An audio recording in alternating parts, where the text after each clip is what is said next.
सेवारो सम्पूर्ण हाम्रो सेवारो हेर्नुहोस् है, हाम्रो नेपालदेखिको पन्थरको, त्यहाँदेखि धरानको, त्यहाँदेखि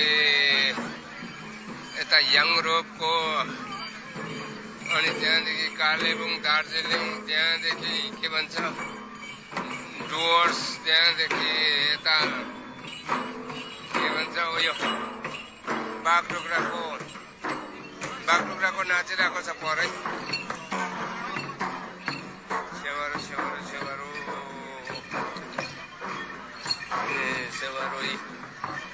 यहाँ हाम्रो मन्दिर छ। यहाँ हाम्रो याङथङमा चेलीबेटीहरू छ।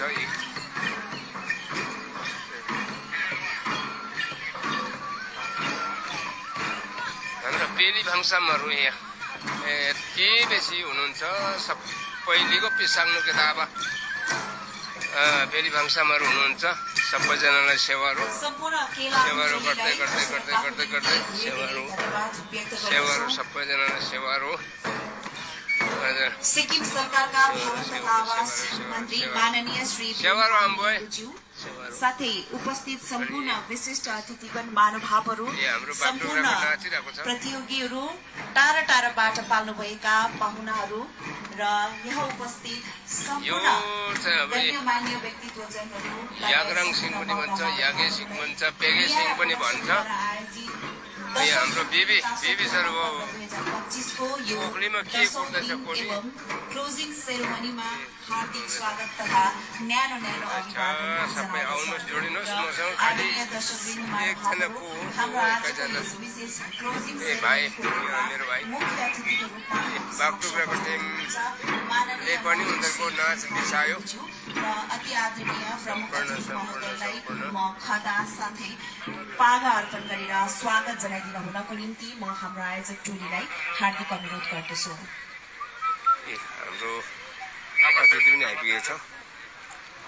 यहाँ हाम्रो बागडोग्रा टिम एकदम सबै ह्यान्डसम र ब्युटीहरू मात्रै हुनुहुन्छ। यहाँ चाहिँ पनि हेर्नु नि, अब यहाँ यति साह्रो उयो हेर्नुहोस्, सेवारो सबैजनालाई सेवारो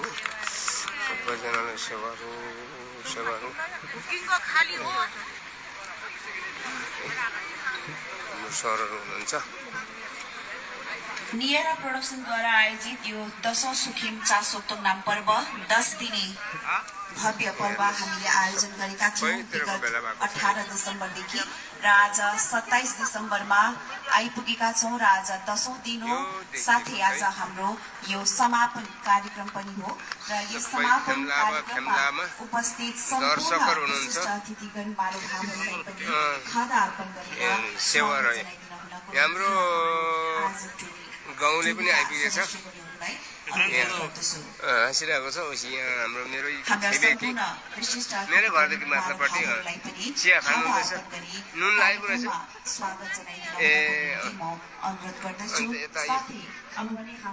यहाँ सर हाम्रो बागडोग्राको सर लिम्बू संस्थाको प्रेसिडेन्ट हुनुहुन्छ। हजुर, हाम्रो सिङतामको यता हाम्रो आदर्श गाउँको यी सबै साथीभाइहरूसँग म यसरी घुलमिल बसिरहेको छु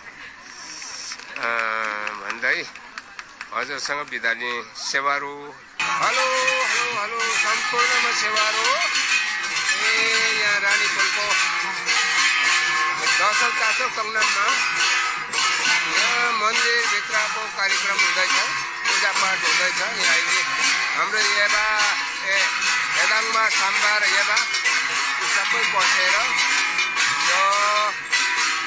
यहाँ घुम्दैछ, मन्दिर घुम्दैछ। ल एकैछिन मेरो फोन आइदियो कि एकैछिन। यहाँ आज टङसिङको झन्डै अन्त आउँदैछ। यहाँ यो बरानानी जस्तो बनिरहेको छ।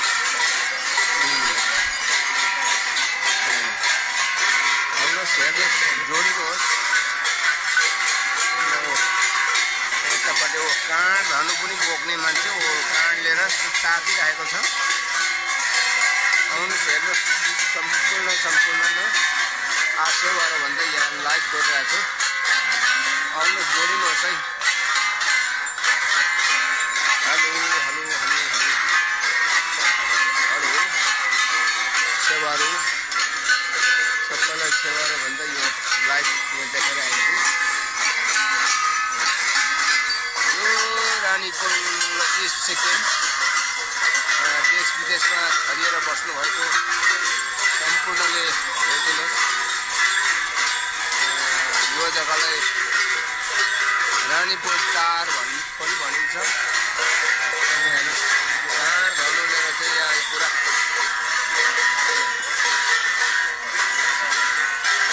ताकेर हेरिरहेको छ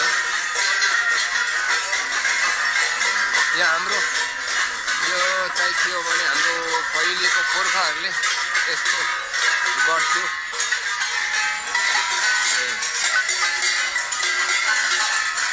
हाम्रो फेदाङ्बा साम्बा अनि लेबा यो हाम्रो एकदम यो मुन्धो भनेको चाहिँ जीवन मरणसँग जोडिन्छ आउनुहोस् जोडिनुहोस्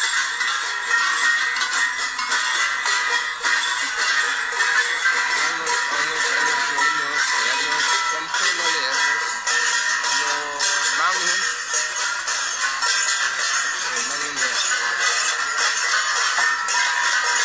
भित्र पनि जियोहरू बनिरहेको छ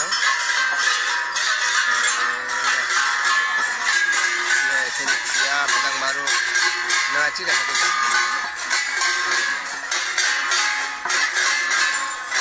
हेलो हेलो हेलो आउनुहोस् जोडिनुहोस् है जोडिनुहोस्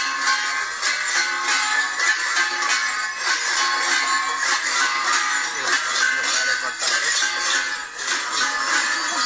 यहाँ हाम्रो तोम्याङ 10 दिनको लागि बोलाएको आज मात्रै आइपुग्नु भएको छ उहाँलाई पनि धन्यवाद नोगेन नेन्दी नेन्सुक्न पोखम यरी नोगेन आदङ्गमा भन्दा ఇంకా अम्बाङ्गी मेरो जोइ छोरी जोइ पर्नुहुन्छ उहाँहरूलाई पनि धेरै धेरै आइदिएकोमा अब आज स्वागत गरिँदैछ यहाँ हेर्नु नि यहाँ मेरो छोरी खालहरू सेवारो सेवारो सेवारो सेवारो सबैजनालाई सेवारो यो सबै कोही लाइभमा छन् हाम्रो राज हामस्वाङ सर एकरो भइरहनु भएको छ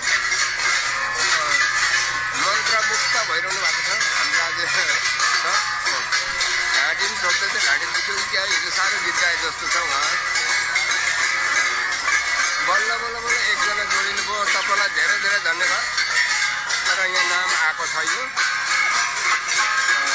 एकजना चाहिँ जोडिनु भएछ को जोडिनु भयो नि सेवारो है तपाईँलाई सेवारो सेवारो सेवारो सेवारो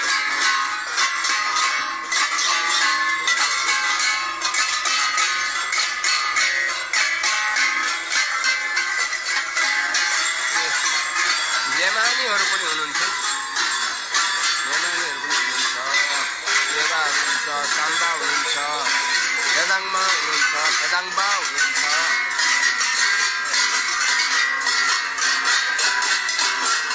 हाम्रो क्यामेराम्यान सरले घुमाइरहेको छ क्यामेरा घुमाइरहेको हाम्रो एकदम टाढाबाट आउनुभएको पाहुना हुनुहुन्छ नेपालबाट आउनुभएको